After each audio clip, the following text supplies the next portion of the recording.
Magandang araw mga ka-painters. Welcome to my YouTube channel, Gary Construct TV. Mga ka-painters, ang gagawin po natin ngayong araw ay mag-restore tayo ng Nara na dining table mga ka-painters. Nakita nyo naman. Bali, gagamit lang po tayo dyan ng paintbrush sa pag-restore. Yan po mga ka-painters. Simulan na po natin. Siyempre, bago ng lahat mga ka-painters, ang una natin gagawin, niliyahin natin siya ng liha na 150 mga ka-painters. Nakita niyo naman, talagang hataw ang pagliliya ko dyan kasi ang dami talaga man siya ng dining table to mga ka-painters. Hindi natin pwede hindi liyahin mga ka-painters, baka kapag nag-stain tayo, hindi magpantay-pantay at haba at tatagal ang ating trabaho mga ka-painters. Dito lang naman tayo maghihirap sa pagliliha mga ka-painters. Kailangan talagang pulido ang pagliliha at tanggalin na mamantya. Yung importante. Yan po mga ka-painters, tapos natin lihain. Punasan natin yung alikabok.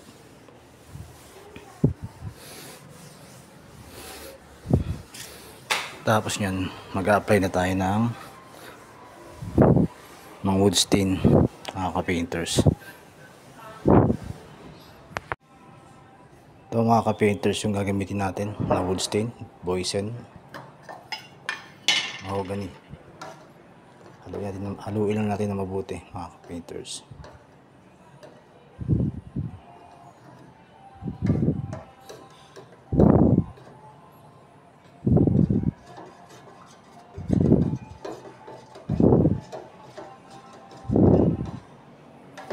Pag okay na at nahalo na mabuti, pwede natin siyang i-apply dito sa dining table na ginagawa natin mga ka-painters.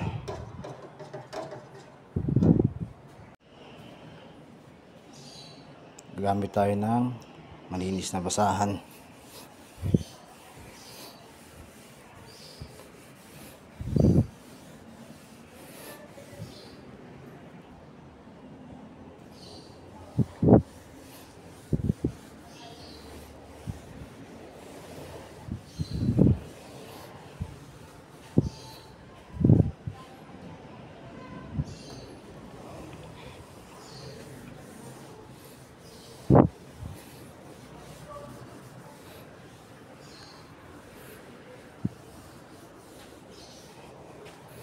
Papantay-pantayin lang natin mga ka-painters yung paglalagay ng wood stain para hindi tayo mahirapan at magiging maganda yung finish natin.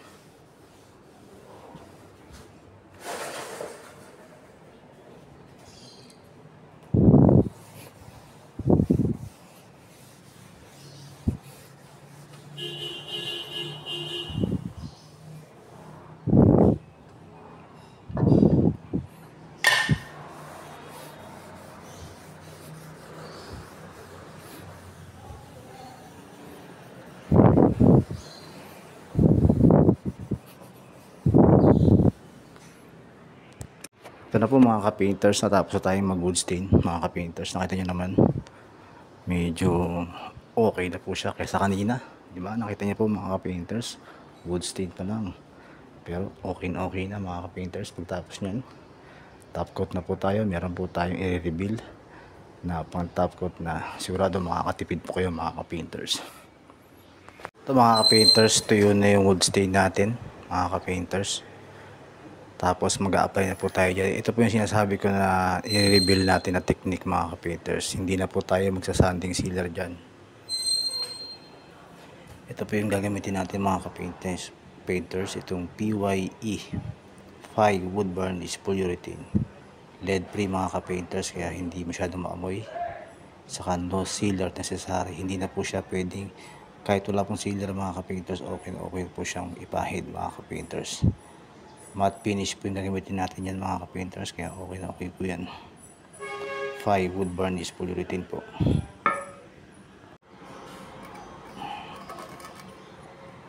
Buksan na po natin mga ka-painters.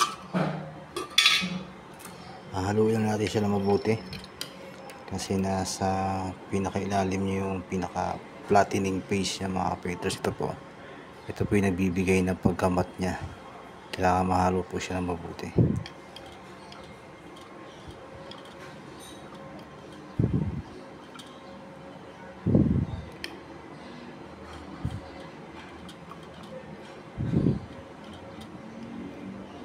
okay na po at nahalo na siya ng mabuti, pwede na po siyang i-apply sa ginagawa natin na dining table.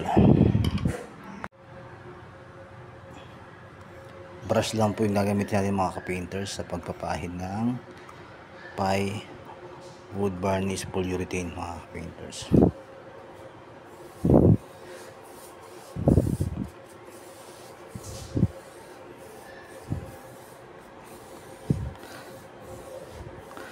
Para lang po siyang bulbs, para yung mga nakasanayan na ginagamit ng mga sinaunang nagbabarnish mga ka-painters. Ganun lang po yung amoy niya, saka yung texture niya mga ka-painters. Kaya kahit brush lang ang gamitin, kusa po siyang dumadapa mga ka-painters. Hindi po siya nag-iiwan ng brush mark.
Yun mga ka-painters, natapos na rin po yung ating ginagawa na dining table.